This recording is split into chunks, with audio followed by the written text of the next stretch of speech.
Giving the bodyguard test. Sir, get down!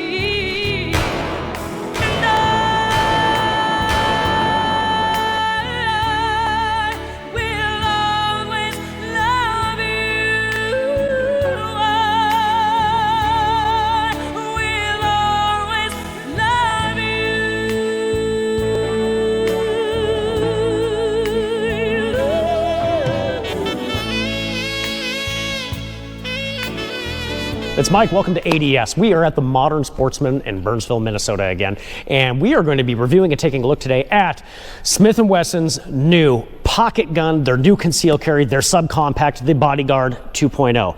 And I'll be honest with you, it feels a little dainty, a little tiny, but really what this is a direct competitor to, say, the Glock 42. This thing is tiny, and when I say tiny, I mean only an inch wide, which is, you know, the size is pretty much why you're not able to mount anything to it. You can't mount an optic to it, you can't mount a flashlight to it. Now, first of all, if you're mounting a flashlight to this thing and you're running around with a flashlight attached to it, don't. Actually, I would use one of these, or I don't know, let's see, one of these, or one of these. Something that actually can do that. Now, we're actually gonna take a look at this real quick. Now, this is the largest one that we have here. That's it's bigger.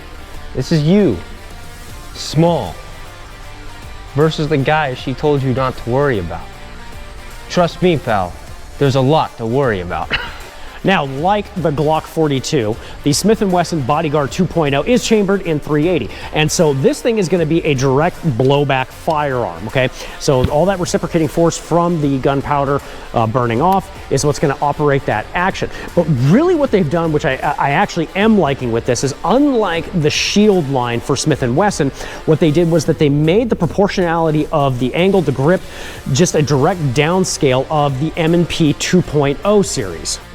Okay, so let's ghost that trigger real quick. As I pull back on that and I kind of remove some of that take up, you're gonna find that there is a soft wall there. There it is, I can kind of feel it pushing through it just a little bit.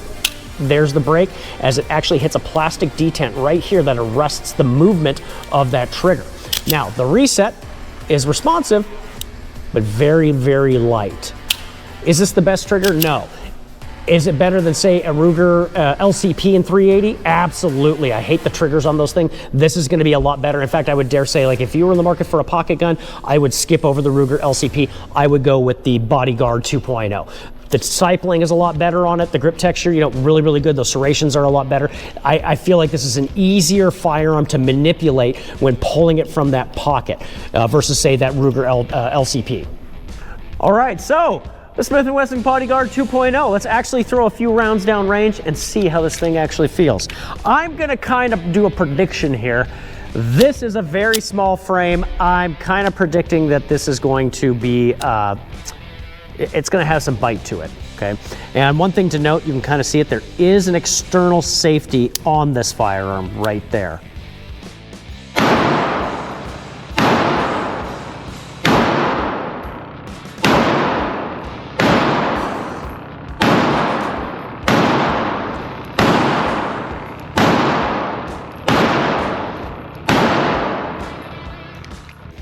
And as I predicted, it is pretty damn snappy. So when you're gripping on that, make sure you're crushing that grip and getting that tight with that, you know, that support hand so it's not shifting in your hand. But let's go down and take a look. I will say this though, I'm actually very impressed. So that was at the 10-yard line and hitting just, you know, this is of course not a dipstick, but if we're hitting A zone, this is a pretty good grouping. This is my first time firing this.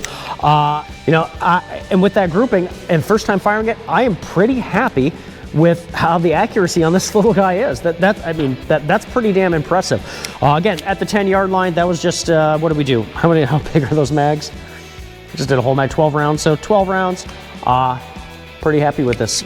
Trigger doesn't feel too bad. It's pretty responsive, actually. I thought I wouldn't like that trigger for it, and 4.5 pound pull, you know, a little heavier than say something like a 3 pound pull on a CZ, but definitely a little bit, maybe a little bit lighter than say a Glock, and really actually responsive. It was easy to find that reset, and originally when I was showing you guys, the reset on that is very light. It wasn't hard to find that when you were actually firing it. So getting a good rhythm going with a cadence was very simple with this. This is actually a surprisingly fantastic pocket gun. Now, I'm not a guy that's gonna buy it and likes pocket guns. I am not personally gonna go out and buy this, but it's pretty fun to shoot. All right, one thing I like about it, it literally just fit in my back pocket. It is a pocket It's so gun. cute. I love it. All right. I'm just gonna aim for the head.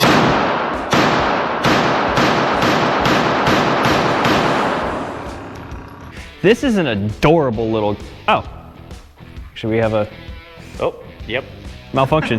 Now we Speaking got of, a failure to extract.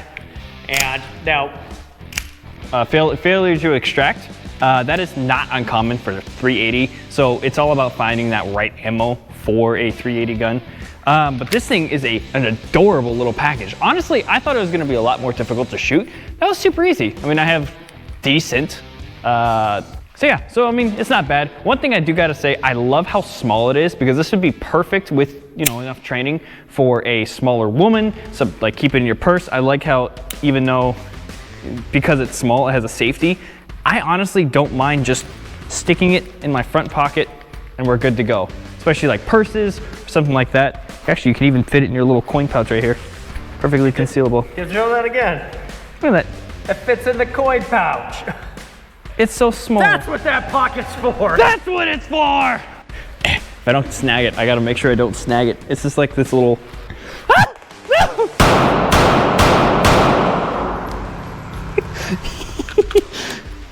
I extracted around, where did it go? I extracted around and there was a little mini safety. How many rounds you got left? Giving the bodyguard test. Sir, get down!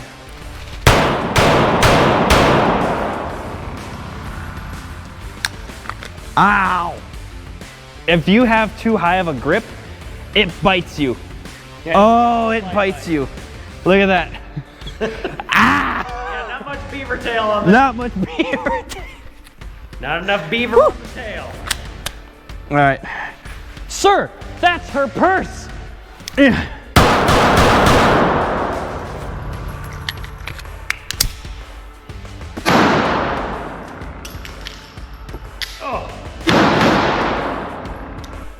Yeah, make sure you get training on that. If you're not used to a firearm that size, you know, the mag release is easy to find, but new out of the box, it's got a little bit of stiffness to it, so you want to give it a good firm press, drop that mag out of it.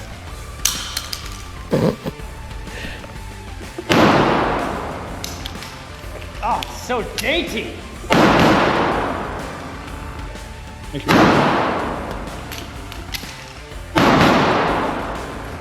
So the reload's not too bad. I definitely, if I were to purchase this, this is gonna need some range time for me. I'm just not used to a firearm this small in any way, shape, or form. But that's nothing, just a little bit of time on the range can't fix to get yourself used to, you know, how to manipulate that magazine release and then where that slide release lies on that. So for any of my larger firearms that I'm using on the range doing training with, certainly a lot easier to just rip that thumb up and grip it down. But I almost keep reaching my thumb a little too far forward, and I almost want to start hitting the actual release for the actual takedown lever instead of the slide release, which is a little further back. And that's just the natural inclination where my thumb wants to go with how long my thumbs are compared to a full-size frame. No, it's not bad. It is fun. You know, I'd buy one, but for me, I don't like a pocket gun or just a subcompact like that. Just not for me. I wouldn't conceal carry that myself. But is it worth it? If you like a gun that small, you like a pocket gun? No, I'd say this is a good purchase. It's not bad. It's a fun little firearm. I want one. Oh yeah, you do gotta tighten up on that a lot. Yep. Really, I'm trying not to get too much meat up in here because James got some slide bite earlier, and I'm not a fan of slide bite, so I'm not trying to give myself any.